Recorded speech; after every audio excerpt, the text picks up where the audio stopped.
Ready start. Delhi और अन्य महानगरों में प्रदूषण की समस्या जिस स्तर पर गहराती गई है उसमें इस पर काबू पाने के लिए कई किए जाने वाले उपायों से शायद ही किसी को असहमति होगी। विडंबना यह है कि कई बार किसी समस्या से पार पाने के लिए जिन उपायों का सहारा लिया जाता है उसकी व्यवहारिकता कटघरे में होती है। दिल्ली में हर अगले साल प्रदूषण के गहराते संकट के सबसे बड़े कारणों में एक वाहनों से होने वाले उत्सर्जन को माना गया और इस आधार पर पिछले कुछ वर्षों में सम विषम जैसे नियम लागू कर वाहनों की आवाजाही को नियंत्रित करने की कोशिश की गई। इसके अलावा पुराने वाहनों को सड़कों से हटाने को लेकर नियम कायदे बनाए गए। हालांकि इसके अपेक्षित नतीजे को लेकर हमेशा संशय रहा। गौरतलब है कि दिल्ली में कुछ दिन पहले यह घोषणा की गई कि 15 वर्ष पुराने पेट्रोल और 10 वर्ष पुराने डीजल वाहनों को ईंधन नहीं मिलेगा। साथ ही पेट्रोल पंप पर पुरानी गाड़ियों को जब्त किया जा रहा था। जाहिर है एक साथ बड़ी तादाद में वाहनों के सड़कों से हटाने की नौबत आने पर आम लोगों के बीच व्यापक पैमाने पर आक्रोश का भाव पैदा हुआ और सरकार के इस फैसले पर सवाल उठे कि क्या अकेले इस उपाय से दिल्ली में प्रदूषण की समस्या को खत्म किया जा सकता है। इससे बड़ी संख्या में लोगों की आजीविका भी प्रभावित हो सकती है। सरकार के पास इसका कोई ठोस जवाब नहीं है। यह बेवजह नहीं है कि गुरुवार को दिल्ली सरकार ने वायु गुणवत्ता प्रबंधन आयोग को पत्र लिखकर कहा कि तकनीकी चुनौतियों और जटिल प्रणाली के कारण तय मियाद पूरी कर चुके वाहनों पर ईंधन प्रतिबंध लगाना व्यवहारिक नहीं है।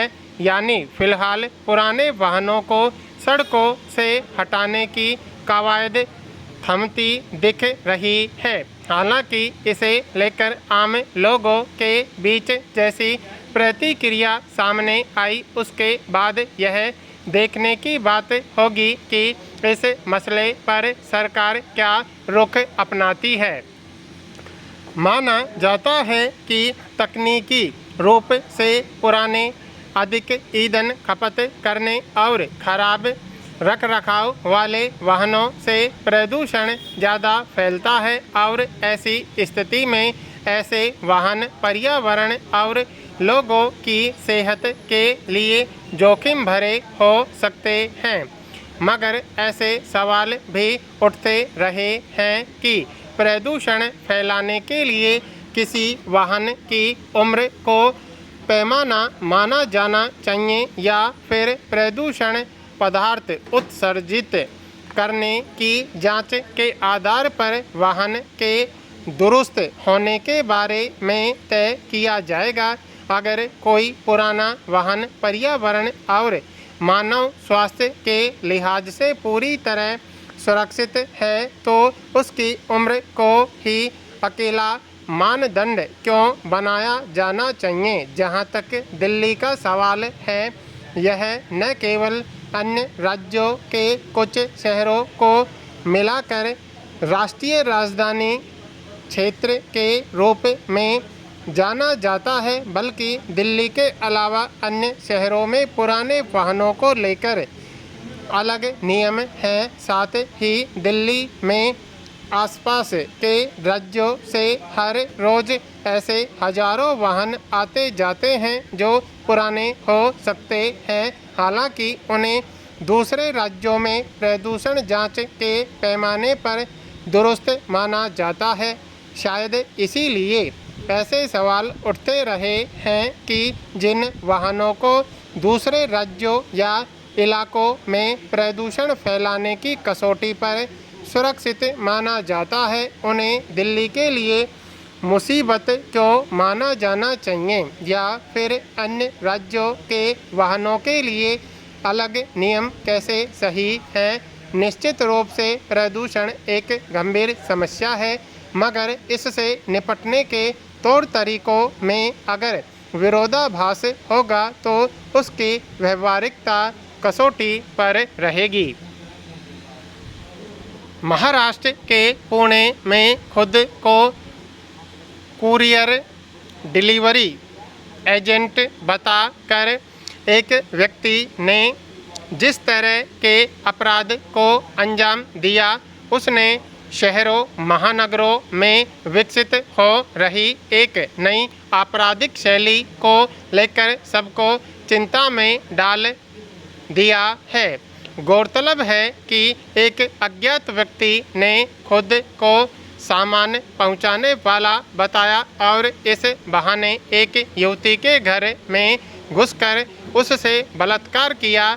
यही नहीं, उसने जबरन पीड़ित युवती के साथ अपनी तस्वीर ली और किसी को बताने पर उसे सब जगह प्रसारित कर देने और दोबारा आने की धमकी दी।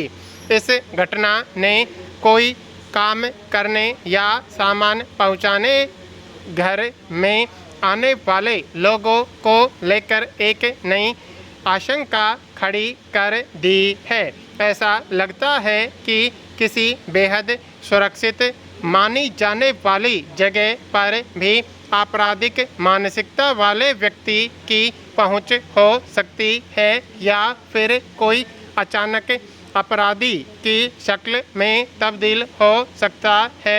अस्पताल के संगन चिकित्सा कक्ष में उपचाराधीन युवती का कोई कैसे यौन उत्पीड़न करने का साहस कर लेता है। पुणे की आईटी पेशेवर युवती से बलात्कार करने वाला जब यह कहता है कि वह दोबारा आएगा तो इससे साबित होता है कि आपराधिक मानसिकता के किसी व्यक्ति का दुस्साहस स्त्रियों के खिलाफ मनमानी करने से आगे बढ़कर उनके आत्मसम्मान को गहरी ठेस पहुंचाने तक पहुंच गया है। यह न केवल कानून व्यवस्था के नाकाम होने का सबूत है, बल्कि हमारी सामाजिक जागरूकता भी कटघरे में है। यह कोई छिपा तथ्य नहीं है कि यौन हिंसा के ज़्यादातर मामलों में इंसाफ मिलने की हकीकत क्या है।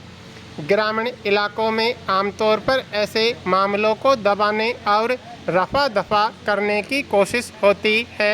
ऐसे में अपराधियों का दुस्साहस बढ़ता है, जबकि महिलाओं के लिए अपने खिलाफ ऐसे अपराध छिपाने का मामला नहीं होना चाहिए।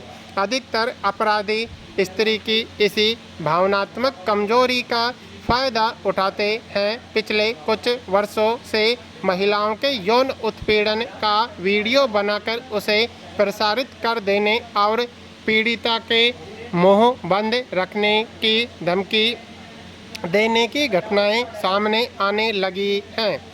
यह नई आपराधिक प्रवृत्ति है जिससे निपटने के लिए ऐसे अपराध के खिलाफ मुखर होना पड़ेगा।